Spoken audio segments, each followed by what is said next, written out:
So today I'm going to set up my Stanley Classic 199 old type utility knife for carving. A lot of the old timers have been using a Stanley utility knife for years to carve. Lynn Doty, D-O-U-G-H-T-Y, is probably one of the most noted ones. He's been using the Stanley Classic 199 type of utility knife to carve for decades. For those of you who don't know who Lynn Doty is, check out his YouTube channel. He is one of the masters of wood carving. He carves pretty much exclusively the Old West type of things, Indians and cowboys. But anyway, yeah, Lynn's been using these for probably decades, and he gets quite great results from using utility knives. One of the things that he likes most about the utility knife is the flexibility of the blade. He feels he gets better, more accurate cuts. He can get better detail out of them.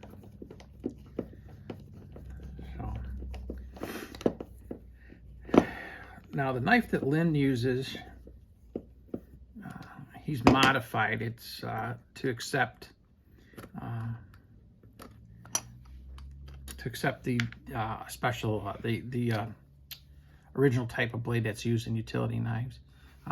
Here, I'll show you exactly what I'm talking about here. The original type of blade used in these type of utility knives was a 2-notch.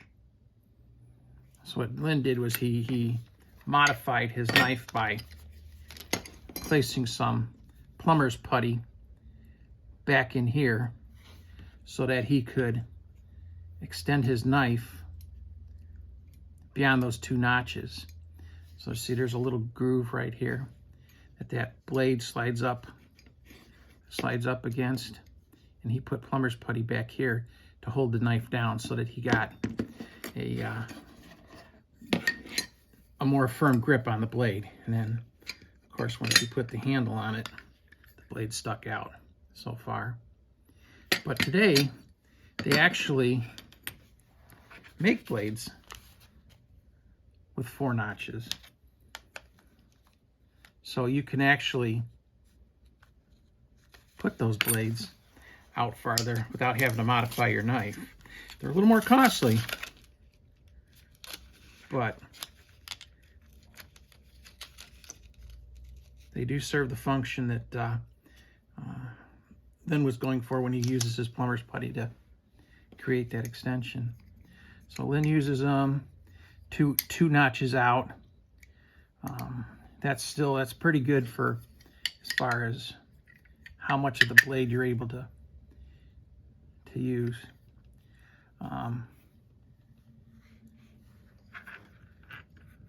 Probably one of the biggest downsides to this type of knife is that it doesn't retract. It's not a retractable knife. It sticks out no matter what you do.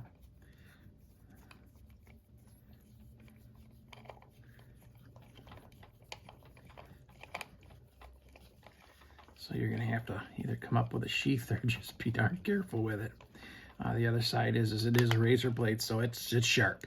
It's going to get you. One of the things that most people don't know is you can actually sharpen and strop a razor blade several times before you have to dispose of it and break out a new one. But that's how he uses it, sticking out.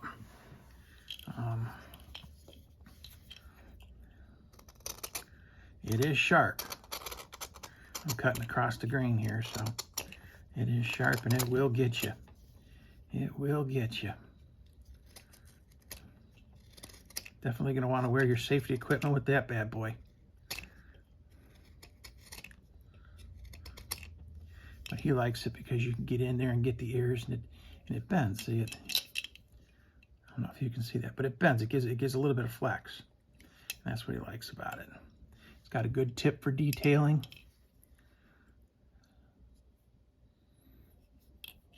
So I'm going to give that a go and see what we can come up with carving-wise for that. And I'll have to let you know how it goes. But like I said, Lynn Doty, who's a master of carving, and he carves exclusively Wild West figures. Been using one for decades, and his work is phenomenal. So I know I've seen some other guys out there who are using them, but they're not the originators, really. They're just kind of mimicking what the old masters do, like Lynn. So, if you're interested, give it a try. This is the Stanley Classic 199. I got it off of eBay for, I believe it was like 10 bucks, 11 bucks, somewhere in there. The blades were a little more costly. I believe I probably paid close to $10 or $11 just for these two little packs, and there's only 5 blades in each pack, so about a buck a blade for it. But if you want to go the other route and use the other utility blades, which you can buy 100 of them for 10 bucks, check out Lynn's channel, and he'll show you how he's modified his knife to accommodate that smaller blade, that 2-notch blade as opposed to the 4-notch blade. All right, so that's all I have for you today. Thank you for watching, and I'll talk to you later.